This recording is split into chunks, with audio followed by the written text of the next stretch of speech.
नमस्कार, आप सभी का एक बार फिर से स्वागत है हमारे चैनल भक्ति ज्ञान में। आप सभी को मोक्षदा एकादशी की हार्दिक शुभकामनाएं। आइए मिलकर सुनते हैं मोक्षदा एकादशी की व्रत कथा। एक बार की बात है, धर्मराज युधिष्ठिर ने कहा, हे भगवान, मैंने मार्गशीर्ष कृष्ण एकादशी यानी कि उत्पन्ना एकादशी का विस्तार से वर्णन सुना। अब आप कृपा करके मुझे मार्गशीर्ष माह के शुक्ल पक्ष की एकादशी के विषय में भी बताइए। इस एकादशी का क्या नाम है और इसके व्रत का क्या विधान है? इसे करने की विधि क्या है और इस व्रत को करने से किस फल की प्राप्ति होती है? कृपा करके ये सब विधान से कहिए। भगवान श्री कृष्ण ने कहा, मार्गशीर्ष के शुक्ल पक्ष में आने वाली इस एकादशी को मोक्षदा एकादशी कहा जाता है। ये व्रत मोक्ष देने वाला और चिंतामणि के समान सब मनोकामनाएं पूर्ण करने वाला है। इससे आप अपने पूर्वजों के दुख को खत्म कर सकते हैं। और अब इसका महात्म मैं तुमसे कहता हूँ, ध्यान पूर्वक सुनो। एक समय की बात है, गोकुल नाम के एक नगर में वैखानस नामक एक राजा राज करता था।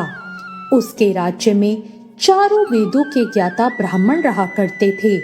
वो राजा अपनी प्रजा का पुत्र की तरह पालन करता। एक बार रात में राजा ने एक स्वप्न देखा कि उसके पिता नरक में हैं। उसे ये देखकर बड़ा ही आश्चर्य हुआ। सुबह उठकर वो विद्वान ब्राह्मणों के पास गया और अपना सपना कह सुनाया। उसने कहा, ब्राह्मणों, मैंने अपने पिता को नरक में कष्ट उठाते देखा है। मेरे पिता ने मुझसे कहा, हे पुत्र, मैं नरक में पड़ा हूँ, यहाँ से तुम मुझे मुक्त कराओ। जब से मैंने ये उनके वचन सुने, तब से मुझे बहुत बेचैनी हो रही है। मेरा चित्त बहुत अशांत हो रहा है। मुझे इस राज्य, धन, पुत्र, स्त्री, हाथी, घोड़े आदि किसी से सुख प्रतीत नहीं हो रहा। अब मैं क्या करूं? राजा ने फिर कहा, हे ब्राह्मण देवताओं, इस दुख के कारण मेरा सारा शरीर जल रहा है। अब आप कृपा करके कोई भी दान, तप, व्रत ऐसा उपाय बताएं जिससे मेरे पिता मुक्त हो जाएं। उस पुत्र का जीवन व्यर्थ है जो अपने माता पिता का उद्धार ना कर सके।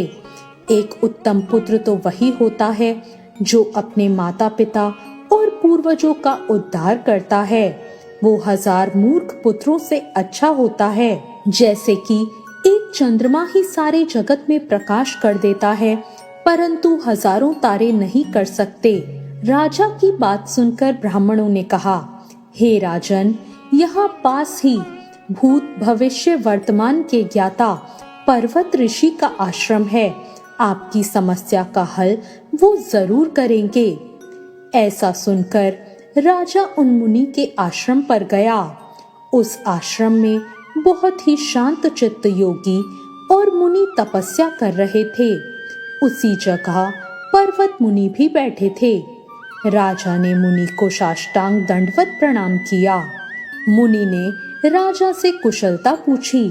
राजा ने कहा, महाराज, आपकी कृपा से मेरे राज्य में सब कुशल है, लेकिन अकस्मात मेरे चित्त में अशांति होने लगी है।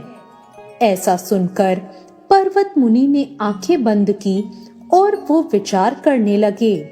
पर्वत मुनि ने कहा, हे राजन, मैंने योग के बल से तुम्हारे पिता के कुकर्मों को जान लिया है। उन्होंने पूर्व जन्म में कामातुर होकर एक पत्नी को रति दी, लेकिन सौत के कहने पर दूसरी पत्नी को ऋतुदान मांगने पर भी नहीं दिया। उसी पाप कर्म के कारण तुम्हारे पिता को नरक में जाना पड़ा। तब राजा ने कहा, महाराज, इसका कोई उपाय बताइए। मुनि ने कहा, हे राजन, आप मार्गशीर्ष एकादशी का उपवास करें और उस उपवास के पुण्य को अपने पिता को संकल्प कर दें इसके प्रभाव से आपके पिता की अवश्य ही नरक से मुक्ति हो जाएगी। मुनि के ये वचन सुनकर राजा महल आया और मुनि के कहने अनुसार कुटुंब सहित मोक्षदा एकादशी का व्रत किया। इसके उपवास के पुण्य को उसने अपने पिता को अर्पण कर दिया, जिसके प्रभाव से उसके पिता को मुक्ति मिल गई और वो स्वर्ग में जाते हुए पुत्र से कहने लगे, हे पुत्र, तेरा कल्याण हो। ऐसा कहकर उसके पिता स्वर्ग चले गए। मार्गशीर्ष माह के शुक्ल पक्ष की मोक्षदा एकादशी का व्रत जो करता है उसके समस्त पाप नष्ट हो जाते हैं। इस व्रत से बढ़कर मोक्ष देने वाला और कोई व्रत नहीं है। इस दिन गीता जयंती भी मनाई जाती है। साथ ही ये धनुर्मास की एकादशी भी कहलाती है। इसलिए इस एकादशी का महत्व कई गुना और बढ़ जाता है। इस दिन से गीता पढ़ना भी शुरू करना चाहिए और रोज थोड़ी देर गीता का पाठ अवश्य करना चाहिए। तो ये थी मोक्षदा एकादशी की व्रत कथा। आपको आज की ये कथा कैसी लगी कमेंट करके जरूर बताएं।